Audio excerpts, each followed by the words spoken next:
Welcome back, class, and today we're going to go a little bit further into job analysis. We're going to take a look at some of the resources that are available to help you be able to conduct a thorough job analysis, and we're also going to take a look at some considerations such as Americans with Disabilities Act and how it applies to job analysis. So let's go ahead and get started today as we look at a little bit more in-depth approach to how we do a job analysis.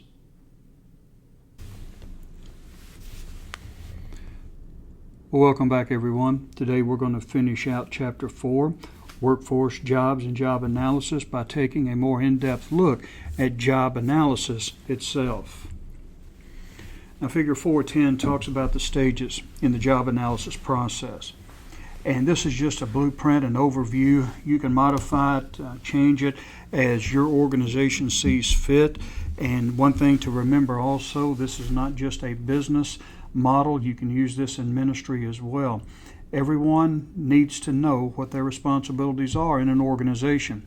And just because you're in church doesn't mean that you can just assign a person something to do and expect them to know exactly what they're doing. The job description coming from the job analysis will spell out to every detail what is expected of them. And really, from a biblical standpoint, we can be good stewards of God's resources and people by them knowing exactly what's expected of them and holding them to that expectation. So you can use this as a model both for business and for ministry as well. But first of all, you need to plan the job analysis, and that's just an idea of what you believe is necessary for what is going to be required for that organization to function. Once you have that, step number 2 is to prepare for and introduce the analysis.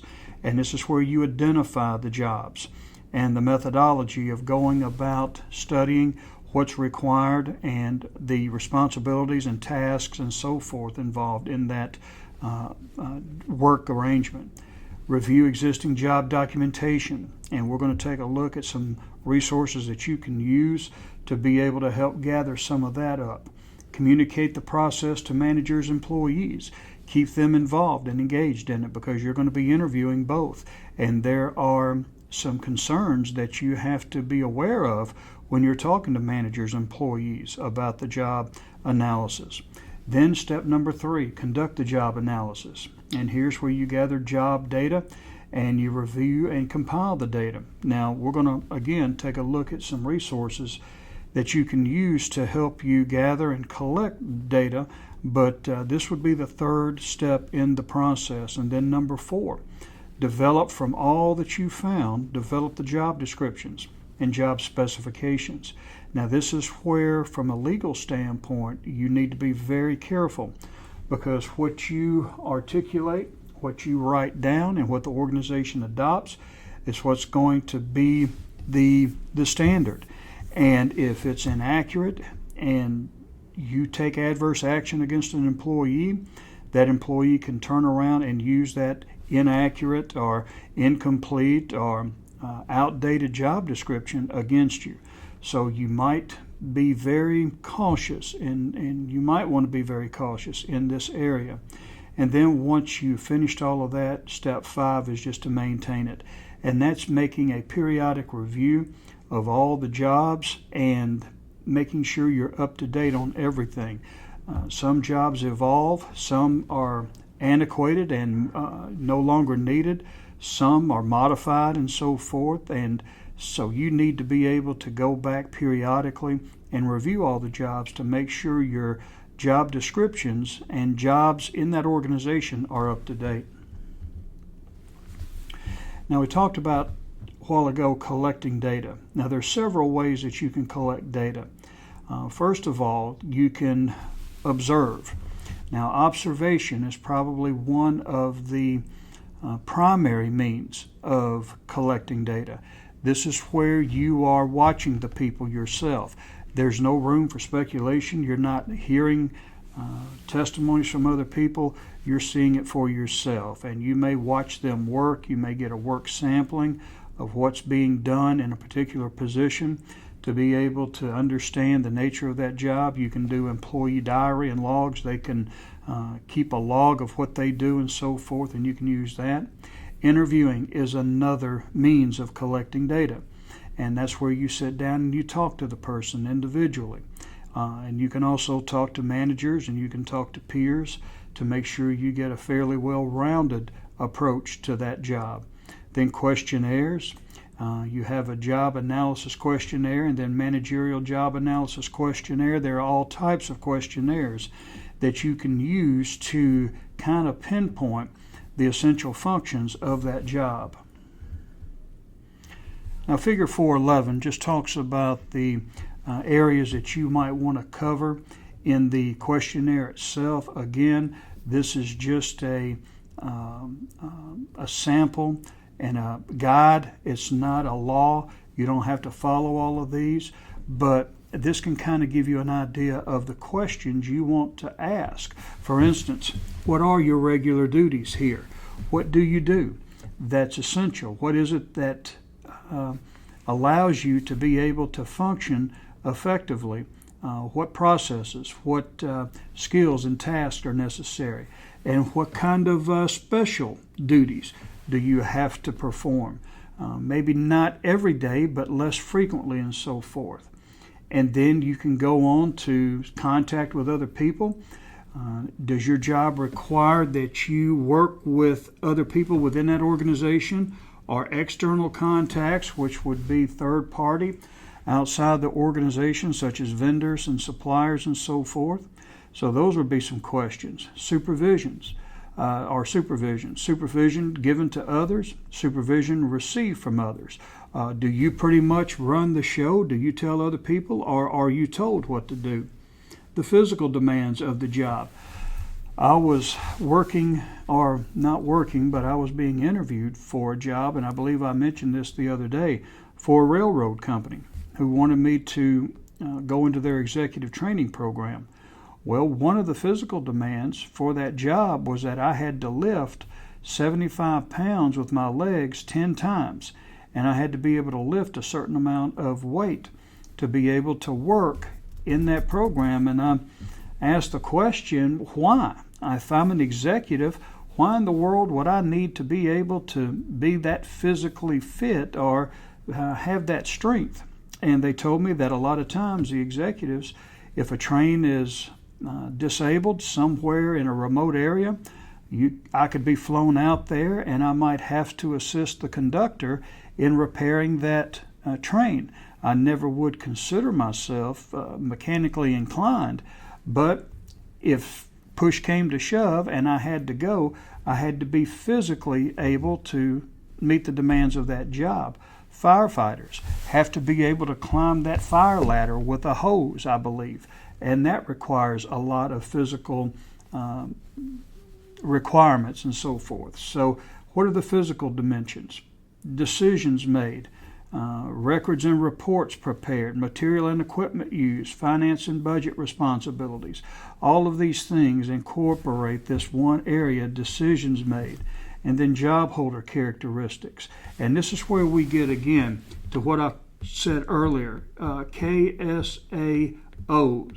And that stands for knowledge, skills, abilities. And the O really stands for other attributes necessary, but they've incorporated here training and experience needed. But the O is an important element too, because it's other characteristics that may be important for you to be able to do that job, but they're just not articulated in the job description. Now, you do have government resources to help you in the job analysis. The U.S. Department of Labor resources helps employers with job analysis, and the primary means is ONET.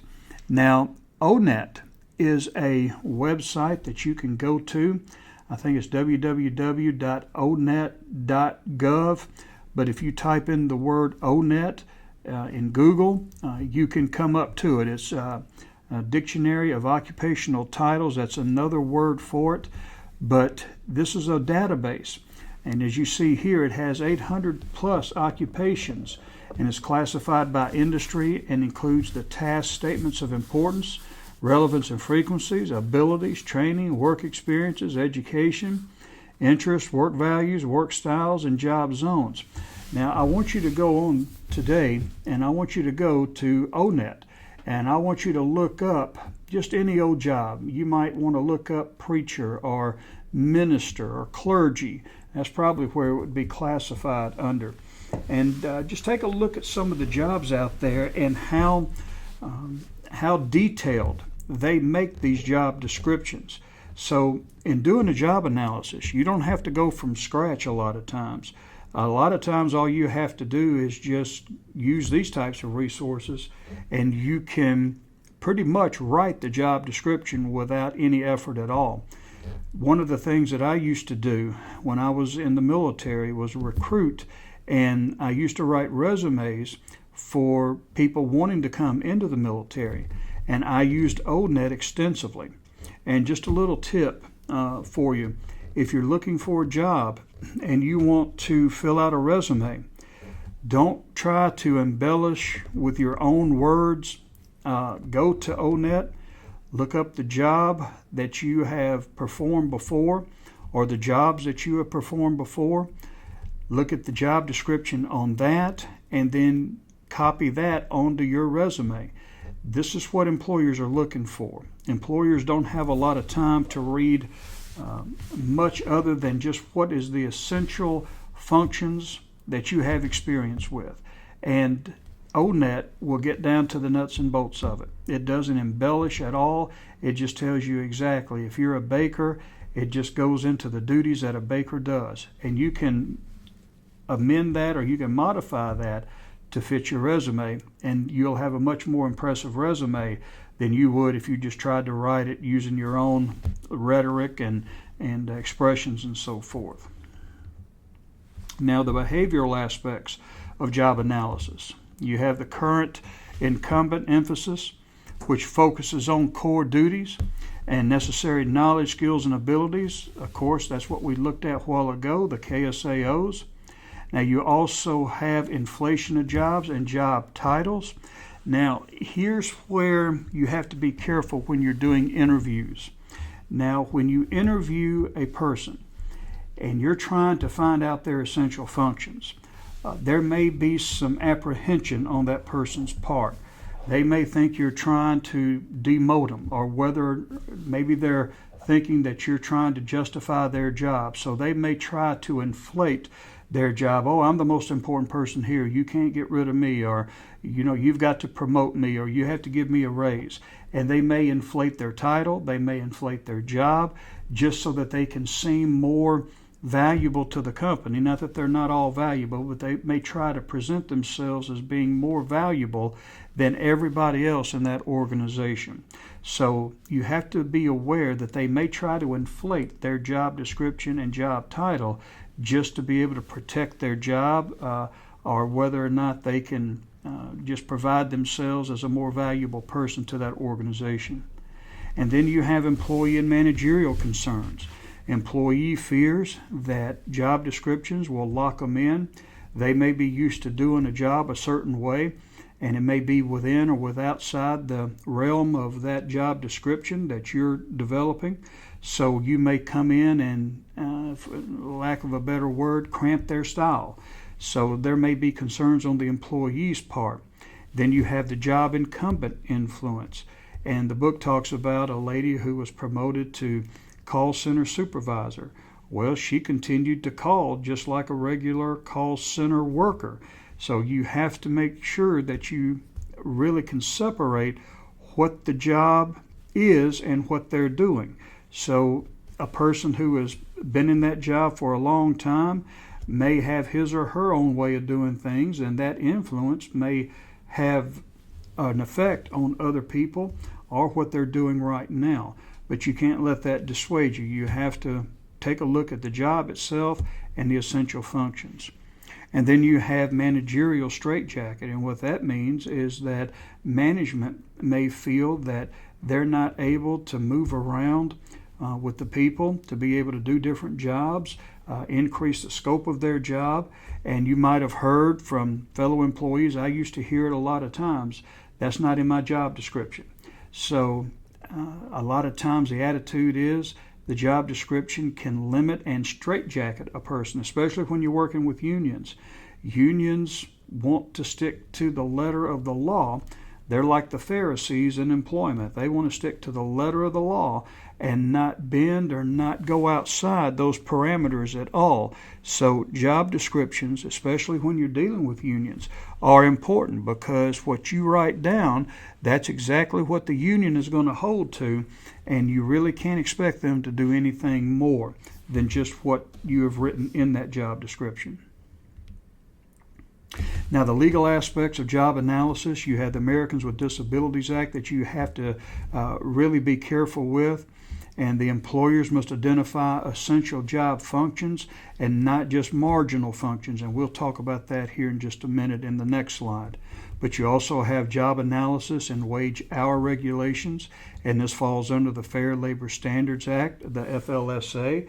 Anybody who is not exempt, you have to you get paid for 40 hours, and anything over that you get paid overtime and sometimes time and a half and so forth. So you have to be careful with that. How long does it take, or how long should it take for a person to be able to do their job? Well, if you have an accurate and effective and up-to-date job description, you'll know the functions of that job and how long it should take that employee to be able to do that job and be able to compensate them accordingly.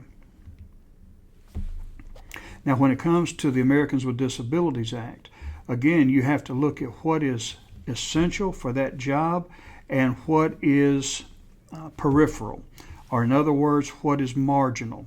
Now, essential job functions, you have to be able to do that to perform the job. It's essential. It's the core. It's the criteria. That goes without saying.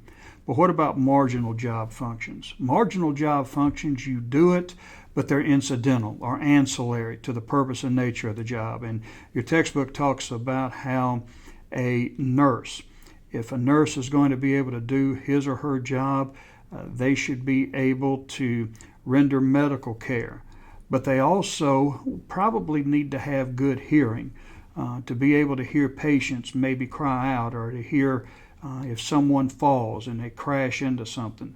That may be important, but maybe not as important as a heavy equipment operator who has to hear, and so forth. So these are things that, even though, you can use it and sometimes do, it's not a critical function of that job. Now, considerations used in determining the functions and marginal functions is the percentage of time spent on tasks, the frequency of tasks, and importance of the tasks performed. So you want to take a look at, out of the day or out of the week, what percentage of time are you spending on that particular task? Listening, maybe. How often in the daytime or during the day or during the work period do you have to listen? And how important is it for you to be able to listen? So whether you're in heavy equipment or nursing or a professor or whatever, there are essential functions for the job, and there are ancillary functions of the job. And when it comes to ADA, you cannot withhold employment based on ancillary or incidental functions of that job. Now, we've talked about job descriptions in the past. Now, the definition for it is the identification of a job task, duty, and responsibility. And they will these job descriptions will outline everything that's needed for that person to do that job. And the thing that you need to understand about this too is when you're getting to do a job description, and especially when it comes, as we saw a while ago, the incumbent's influence. You see, an incumbent is someone who has been in that organization for a while. They know the ins and outs of that job. They have probably found shortcuts and ways to do it, expand on it, modify it, and so forth. And that's all well and good. But what if that person leaves the organization overnight? you've got to know exactly what that person did as far as the essential functions. You're not really worried about how they modified it or how they did this or that in a different way or so forth. You have to be able to identify to the level of each task exactly what is necessary to perform that job. So that's why you have to be careful when you're interviewing people, especially people with experience. Get to the core functions of that job so that the new person can come in and without ever having known that other person, they can come and do the job. Now, performance standards, indicators of what the job accomplishes and how performance is measured in key areas of the job description. Should be able to type 50 words per minute. Must be able to handle 50 pounds repetitively within 30 minutes, something like that. These are performance standards. Must produce 1,000 units with less than 4 defects. So these are measurable, quantifiable criteria that we can use to be able to assess performance and whether or not it's satisfactory. And just job description components, I'll let you guys take a look at that. You have the title, the reporting relationships, the location and date of analysis, the general summary, and the essential job functions and duties. Again, I want you to go on ONET, and I'll probably make that a requirement for today, is that you go on there and you pull up a job description. In fact, I may pull up an occupation and you tell me some of the essentials of it when we go on the forum. But I want you to take a look at how job descriptions should be written out so that you can have a general understanding of this. And I want you to, when you're at church, ask your pastor, or if you have a personnel director, ask them if they have job descriptions for all of the employees there, ministers or staff, and see if you can take a look at them and see how closely they resemble what ONET has as far as the structure of it and everything. Do they have all of these elements? And whether or not they're accurate to what people are actually doing. And you might be surprised at how little consistency there is with a lot of job descriptions and how the employees and how the ministers are actually carrying out their duties. And then you have the job specifications, again, the KSAOs, education and experience, physical requirements, disclaimers and approvals. Allows employers to change job descriptions. Yes, this can be changed at any time. And many job descriptions include approval signatures and a legal disclaimer, which means that, again, you can change. This can be modified or amended at any time. We're not locked into this one thing forever.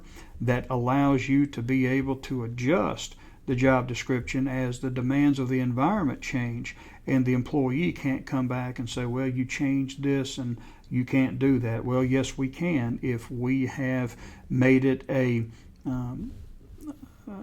legal fact that we can change if we need to.